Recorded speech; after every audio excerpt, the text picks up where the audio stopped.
آل India Muslim personal لا board کے صدر نے اس کی سخت مذمت کی ہے. یہ صرف اور صرف سیاسی مقصد حاصل کرنے کے لیے ایک کمیونٹی کو نشانہ بنایا جا رہا ہے. السلام علیکم ورحمۃ اللہ وبرکاتہ. میں یاسر صدیقی آپ کے ساتھ بندہ حاضر ہے. دوستو، آپ نے ابھی حال ہی میں انڈیا کے وزیر داخلہ امیت شاہ کا ایک بیان سنا ہوگا، جس میں انہوں نے یکساں سول کوڈ کے سلسلے میں ایک بیان دیا ہے. اسی پر مولانا خالد سیف اللہ رحمانی صدر آل انڈیا مسلم پرسنل لا بورڈ نے مرکزی وزیر داخلہ کے بیان پر اپنا رد عمل ظاہر کرتے ہوئے کہا کہ یکساں سول کوڈ کے سلسلے میں ان کا بیان انتہائی گمراہ کن اور مغالطہ انگیز ہے. یہ بات تو طے ہے کہ کرمنل قوانین تمام شہریوں کے لیے یکساں ہیں. یہ مختلف طبقات کے مذہب اور رواج کے مطابق نہیں ہوتے.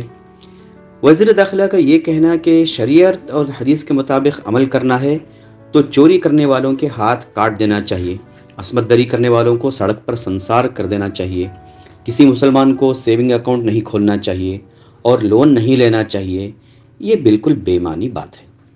ان کو یہ تو معلوم کرنا چاہیے تھا کہ یہ قوانین کہاں لاگو ہوتے ہیں. جرم و سزا کا قانون ایسے ملک میں نافذ ہوتا ہے جہاں مکمل اسلامی شریعت نافذ ہو. اور یہ بات بھی قابل توجہ ہے کہ یہ تمام باتیں صرف اسلامی شریعت کا قانون نہیں ہے، بلکہ تمام مذاہب کا مشترکہ قانون ہے. خود منوسمرتی میں چوری کی سزا اور نقب زنی کی سزا ہاتھ کاٹنا بتائی گئی ہے. زنا کرنے والی عورت کی سزا یہ ہے کہ اس کو بھوکے کتوں کے آگے ڈال دیا جائے تاکہ وہ اسے کاٹ کھائیں، اور زنا کرنے والے مرد کو لوہے کا پلنگ آگ سے تپا کر اس پر ڈال دیا جائے تاکہ وہ جل کر مر جائے. آگے وہ کہتے ہیں کہ اگر زنا بالجبر کا ارتکاب کرے تو مرد کا عضو تناسل کاٹ دیا جانا چاہیے. اسی طرح سود کو ویدوں میں بھی منع کیا گیا ہے. دنیا میں جتنے بھی مذاہب گزرے ہیں، ہندو مت کے ساتھ ساتھ اسلام کے، ان کے یہاں اخلاقی اقتدار کو بڑی اہمیت دی گئی ہے، اور ان کو قائم کرنے کے لیے دو کام کیے گئے ہیں.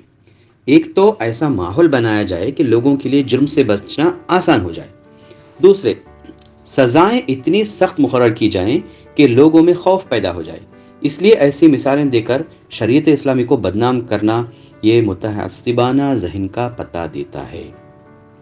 انہوں نے آگے کہا کہ اسلام میں یقیناً بعض جرائم پر سخت سزائیں رکھی گئی ہیں، لیکن اس کے لیے جرم سے بچنے میں معاون ماحول کی تشکیل بھی کی گئی ہے. اسلام میں شراب کی بھی سخت سزا ہے، لیکن جہاں پوری اسلامی شریعت نافذ ہوگی وہاں شراب خانے نہیں ہوں گے. اسلام میں زنا پر سخت سزا رکھی گئی ہے، لیکن اس کے ساتھ پردے کا پورا نظام رکھا گیا ہے. جہاں پوری اسلامی شریعت نافذ ہوگی وہاں مردوں اور عورتوں کا آزادانہ اختلاط نہیں ہوگا. وہاں دونوں کے لیے الگ الگ کلاس رومز ہوں گے. ہر شعبے زندگی میں عورتوں کے لیے خصوصی انتظام ہوگا. ظاہر ہے کہ وہاں بدکاری کے واقعات خود بخود کم ہو جائیں گے. ہو کر چوری کرے تو اس پر چوری کی سزا نافذ نہیں کی جا سکتی. اسی لیے سعودی عرب اور جن علاقوں میں کبھی جرم و سزا کے طور پر شرعی اسلامی سزائیں سنائی گئی ہیں وہاں جرائم کی شرح 0 پر آ گئی ہے. اس کے برخلاف جہاں جرم کو روکنے کے لیے ماحول سازی کا کام نہیں ہوا وہاں صرف سزائیں سخت مقرر کی گئیں، جرم میں اضافہ ہی ہوتا رہا، جس کی ایک مثال انڈیا بھی ہے. یقیناً اسلام میں مرد کو ایک سے زیادہ نکاح کی اجازت دی گئی ہے، لیکن یہ صرف اجازت ہے، یہ حکم نہیں ہے. اور یہ اجازت دوسرے مذاہب میں بھی دی گئی ہے. ہندو دھرم میں شودر کے لیے تو صرف 1 بیوی رکھنے کی اجازت ہے، ویش کے لیے 2 اور چھتری کے لیے 3، مگر برہمن کے لیے 4 اور بادشاہ کے لیے وہ جتنی چاہے بیویاں رکھ سکتا ہے. دنیا کے دیگر مذاہب میں بھی 1 سے زیادہ بیوی کی اجازت دی گئی ہے. لیکن افسوس کی بات یہ ہے کہ ایک سیکولر ملک کا وزیر داخلہ اپنے ہی ملک کی دوسرے سب سے بڑی کمیونٹی کے بارے میں نفرت اور تعصب پر مبنی ایسے خیالات کا اوپن فورم میں اظہار خیال کرتا ہے.